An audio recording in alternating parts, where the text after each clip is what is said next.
parler de paix en un temps de crise internationale où d'incertitude se fait palpable, alors que de terribles images de guerre nous submergent, impactent nécessairement le propos, voire en modifient la teneur par le surgissement de ce questionnement qu'induit l'immédiateté et la proximité de la menace. Certes, au regard de l'agression perpétrée en Ukraine, les chrétiens aspirent et prient pour la paix, mais quels moyens pour la favoriser? Ce sont précisément la barbarie des tranchées et l'horreur totalitaire de la Shoah, perpétrée respectivement par un ou des États dits chrétiens, qui constitueront le catalyseur de l'émergence et du développement du mouvement œcuménique. Les redoutables et profonds questionnements que ces drames ont suscités opèrent comme un cataclysme originel du mouvement œcuménique, dont notamment la Conférence des Églises européennes est l'une des héritières.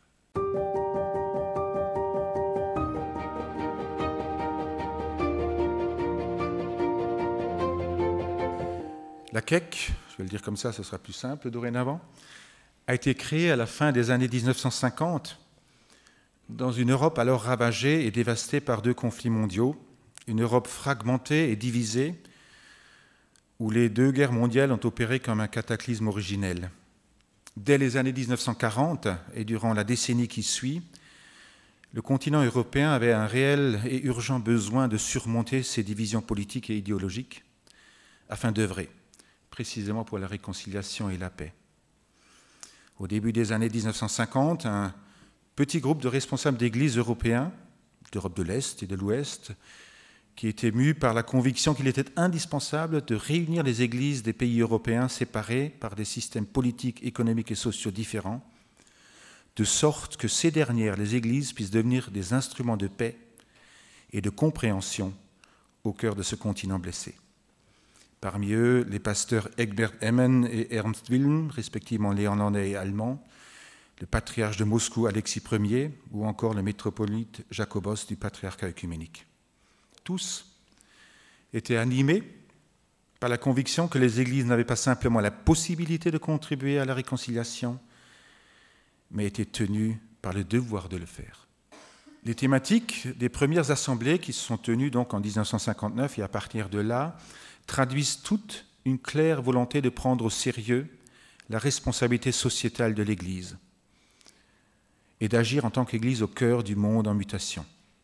Il s'agit de réconcilier, de transformer l'amertume des peuples européens en acceptation mutuelle, en solidarité, en coopération, de consolider la paix comme fruit de la justice, une citation d'Ésaïe 32, 17, de se préoccuper en tant qu'Église de l'avenir de l'ensemble du continent. Quand dans la CEC on parle de l'Europe, on ne parle jamais de l'Union européenne, c'est d'ailleurs vrai aussi au niveau de l'Église catholique. On a comme horizon l'ensemble du continent. Et cette préoccupation s'exprime notamment au regard de ce processus de sécularisation, de l'émergence d'un monde sans Dieu qui s'installe notamment à l'ouest du continent et impose un peu son agenda à l'est du continent. Dans l'action de la CEC, je voudrais maintenant, après cette évocation de la création de la Conférence des Églises européennes, porter brièvement votre attention sur 3 moments significatifs de son histoire. Le premier, c'est en 1989, l'Assemblée œcuménique de Bâle.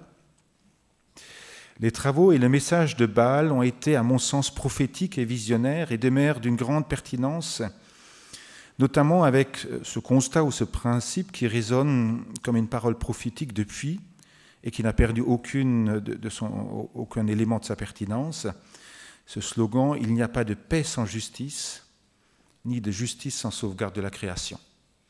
Le deuxième moment, c'est encore une assemblée œcuménique, celle de Graz, en 1997, qui avait pour thème la réconciliation, un don de Dieu et une source pour une vie renouvelée. Cette assemblée œcuménique a tenté de penser l'Europe après la chute du mur de Berlin et l'effondrement de l'Union soviétique.